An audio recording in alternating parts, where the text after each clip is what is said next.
Hey, good afternoon again. Boy, God is really moving today. I finished up the last video and my heart was just wrecked. And I came inside and I felt pretty heavy, but I had to finish cleaning the kitchen. And while I was there, the Lord drew me to watch Prime Minister Benjamin Netanyahu in New York.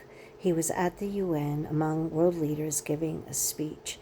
And I want to tell you that I listen to the news and I try to keep up with a lot of the main things that are going on. But this, the Lord just took me in, hook, line, and sinker. I mean, I was all in, hanging on every word while I was working and engaging. And when I was done, there was such a passion in me. It was like a fire. And I said to the Lord, I said, Lord, how can you use me to partner with you to bring together Israel, America, you, the Jewish people, and your bride, your church, Christians? How can I be a part of that? And I was so full of passion. I want to say that I was just felt a fire. Yeah, you know what that's like when you get passionate about something.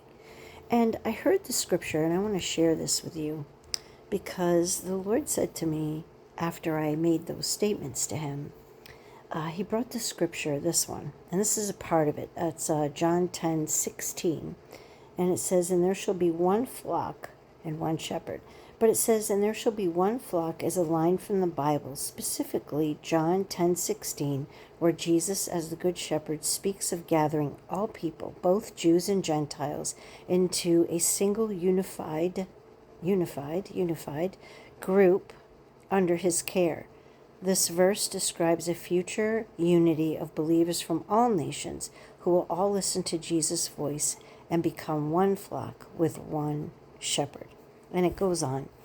And I'm not saying that it's just Israel, of course, but my heart goes out to them because as I was listening to the Prime Minister speak, I was hearing the same kind of language, exactly so, the story that took me back to Queen Esther's time, a time when the edict had already been made, I believe, by the king, that Jewish people were going to be killed.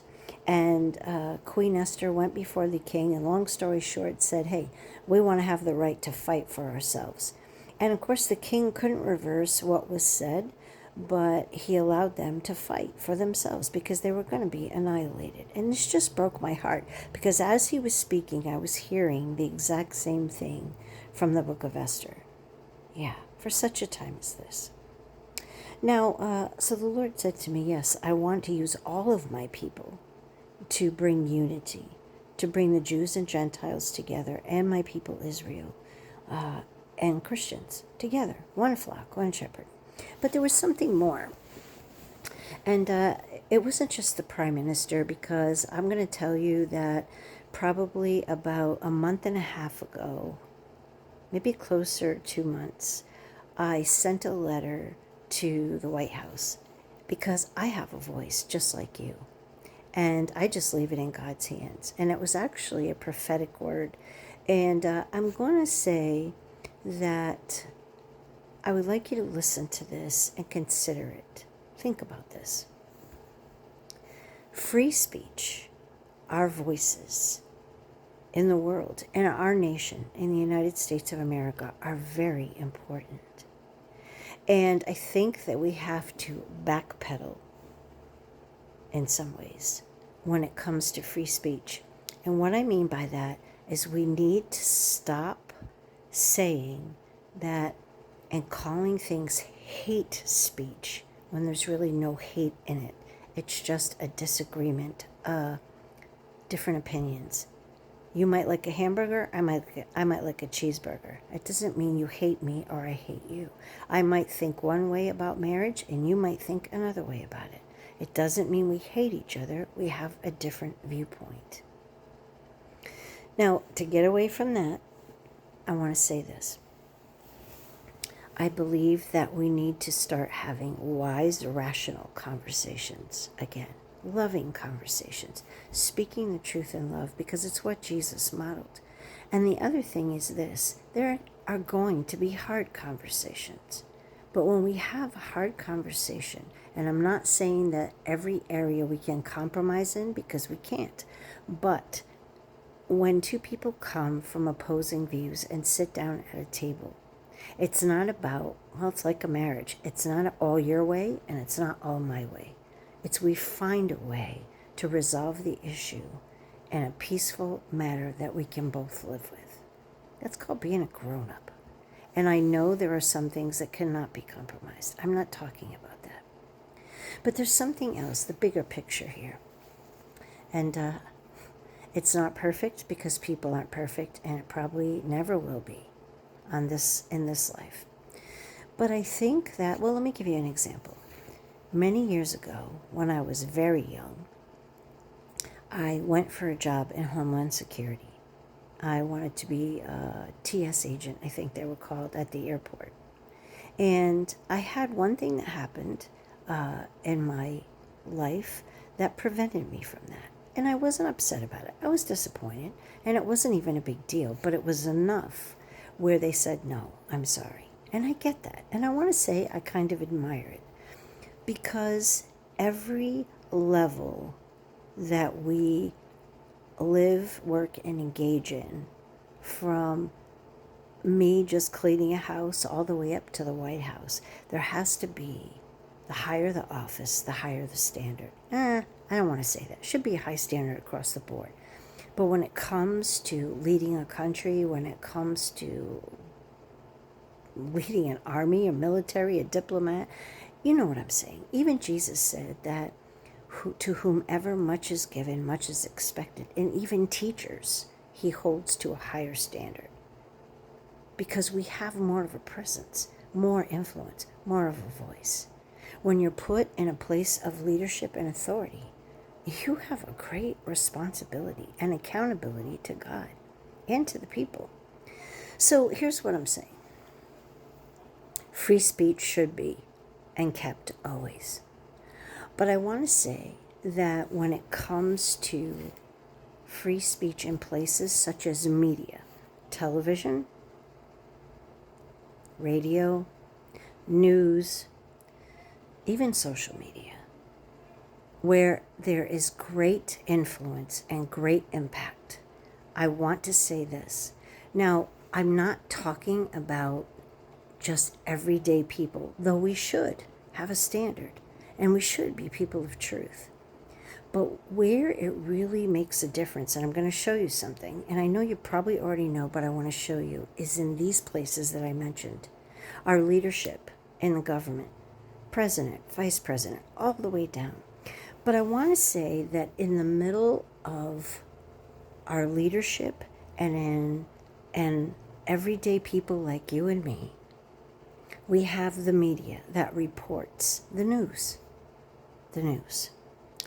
And I can say this, that as a kid, and I'm not going to say it was ever perfect, reporters, radio people, news people, whoever you were that shared the news, that reported news, had to report the facts. Just the facts. They weren't allowed to share their opinion on the air. They were there to tell you what happened, when it happened, and how it happened. And that was it.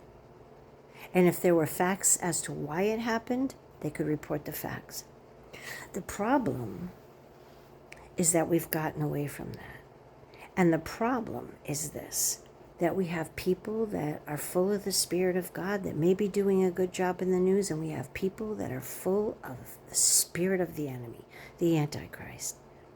We have people that get together and they decide they're going to spin, manipulate, just like a sleight of hand, the news in a way that they color it, and then they give it to you and tell you it's truth. And I'm seeing more and more of this because we are living in a time where the temperature is very high. And so many people are like time bombs ready to explode. And I really believe that they need to be held accountable. Now, wait, let me finish. When they leave their job and they check out and go outside, they can say whatever they want and have their own opinions. But when they stand in the place of reporting to you and me across the globe, whether it's a newspaper, a radio station, television, people that are high up in social media, there, I'm not talking about just you and me on Facebook or on YouTube, but I'm saying people of influence, they need to be held accountable. Because I'm going to say this, if they continue, we're going to see more and more people hurt because the times are volatile and people are scared and people are having a hard time making it. It's kind of like having a boiling pot on a stove, and you may have left enough room for the steam to escape, but somebody comes along when you're not looking. And maybe you put some oil in there because you're going to cook some pasta. Yeah. And somebody comes along and they cover the pot. Now you got a boiling pot with water and oil in there. And when it boils over and hits that flame, you're going to have a fire. And this is what's going on. So I really believe, and I'm going to say this, that if people who are in those positions have the gall to lie, to manipulate, to put their opinions in there and not just report the facts when somebody is assassinated or murdered or hurt because of their words. Because I'm going to tell you, words create pictures in people's minds. And people who are hurting and desperate and angry or have already too much going on in their minds and their emotions, or maybe they're not well psychologically right now, and you put something out there that is that volatile, the way you spin it, and you hit somebody just right, this is why we are seeing so many people. One reason why we're seeing so many people act out. And I believe that we need to rein in people of influence, late night talk shows, reality shows, news, wherever people are in positions of great influence, they need to be able to say the facts and keep their opinions out of it. Because I'm telling you, their words are shifting people's minds, thoughts, and emotions to places they should not go. And people are getting hurt because of it. You know, the funny thing is, in our country, somebody murders somebody, they go to jail. But what about the person that is in a place of influence that says something and knows there are people out there, or maybe doesn't think about it, but it happens? Why are not they held accountable for that? They didn't pull the trigger, but yet they did. I think that free speech is something that is a privilege and an honor, and that it's great for all of us to be able to have it no matter where we are in life. But I think we all have to watch what we're saying in these days and be very careful. It's never going to happen that somebody's not going to react somewhere, but I think we need to dial down the language right now and make sure, be very careful what we say and what we do. And especially people that are have higher platforms of influence and impact, such as the media. I think they need to be held accountable to report the facts and do their job and keep their opinions to themselves. It would be great, because I think we'd all breathe a little bit easier. And maybe then we'd really start to see the truth instead of their truth. Just thoughts. And I really believe it does go with the word the Lord was telling me downstairs about us partnering with Him to not be peacekeepers per se, but peacemakers, bringing people together in unity, in love, in truth, and being careful You know, the Lord is bringing this back right now. He said that a ship, I think it's from James, has a small rudder, kind of like our bodies have a small tongue, but they can be set on fire by hell. They can do a lot of damage. And I think that we all have to be more careful in weighing our words, because Satan wants nothing more than to use our words to for us to hurt each other. That's what he wants. So when we are careful what we say, then nobody gets hurt that way, or a lot less people. I really believe, and I'm hearing more and more President Trump and different people saying this, and I agree, because things are too hot right now.